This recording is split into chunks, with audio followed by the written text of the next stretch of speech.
Praise the Lord. സങ്കീർത്തനങ്ങൾ 115 അതിൻ്റെ 1 മുതൽ 18 വരെയുള്ളതായ വേദവാക്യങ്ങൾ. ഞങ്ങൾക്കല്ല യഹോവേ, ഞങ്ങൾക്കല്ല, നിന്റെ ദയയും വിശ്വസ്തതയും നിമിത്തം നിന്റെ നാമത്തിന് തന്നെ മഹത്വം വരുത്തേണമേ. അവരുടെ ദൈവം ഇപ്പോൾ എവിടെയെന്ന് ജാതികൾ പറയുന്നത് എന്തിന്? നമ്മുടെ ദൈവമോ സ്വർഗത്തിലുണ്ട്, തനിക്ക് ഇഷ്ടമുള്ളതൊക്കെയും അവൻ ചെയ്യുന്നു.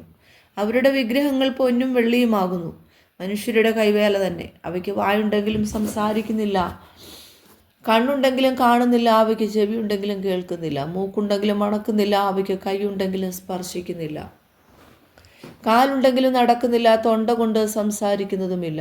അവയെ ഉണ്ടാക്കുന്നവർ അവയെ പോലെയാകുന്നു, അവയിൽ ആശ്രയിക്കുന്ന ഏവനും അങ്ങനെ തന്നെ. ഇസ്രായേലെ യഹോവയിൽ ആശ്രയിക്കുക, അവൻ അവരുടെ സഹായവും പരിചയവുമാകുന്നു.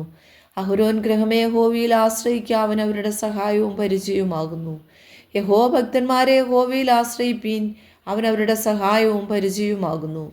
യഹോവ നമ്മെ ഓർത്തിരിക്കുന്നു, അവൻ അനുഗ്രഹിക്കും, അവൻ ഇസ്രായേൽ ഗൃഹത്തെ അനുഗ്രഹിക്കും, അവൻ അഹരോൻ ഗൃഹത്തെ അനുഗ്രഹിക്കും. അവൻ യഹോവ ഭക്തന്മാരായ ചെറിയവരെയും വലിയവരെയും അനുഗ്രഹിക്കും. യഹോവ നിങ്ങളെ മേൽക്കുമേൽ വർദ്ധിപ്പിക്കട്ടെ. നിങ്ങളെയും നിങ്ങളുടെ മക്കളെയും തന്നെ ആകാശത്തെയും ഭൂമിയെയും ഉണ്ടാക്കിയ യഹോവയാൽ നിങ്ങൾ അനുഗ്രഹിക്കപ്പെട്ടവർ ആകുന്നു. സ്വർഗം യഹോവയുടെ സ്വർഗമാകുന്നു, ഭൂമിയെ അവൻ മനുഷ്യർക്ക് കൊടുത്തിരിക്കുന്നു. മരിച്ചവരും ഔന്നതിയിൽ ഇറങ്ങിയവർ ആരും യഹോവയെ സ്തുതിക്കുന്നില്ല.